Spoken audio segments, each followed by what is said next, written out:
I do want to get a bit more of a picture Mhm. of the client, just more about the person. You Okay. spoke Young about man, meeting him and your sense of who he was. 20. Could you just speak?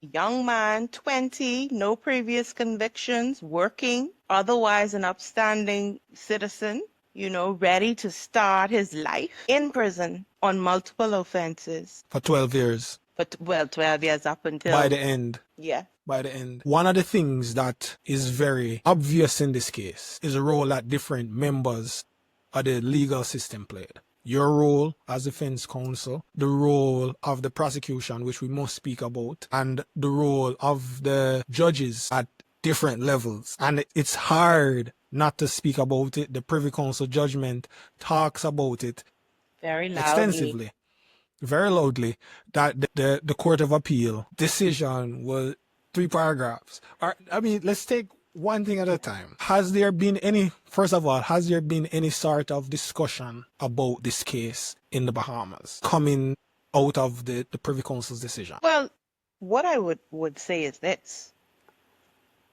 I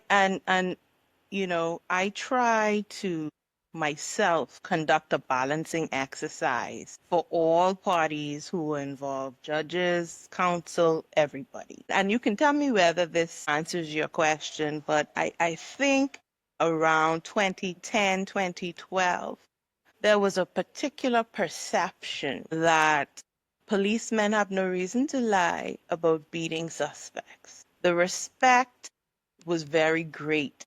And so it appeared to defense counsel that judges were very hesitant to accept otherwise. And so I have found that since this judgment, there has been more awareness in the judiciary as well as in the society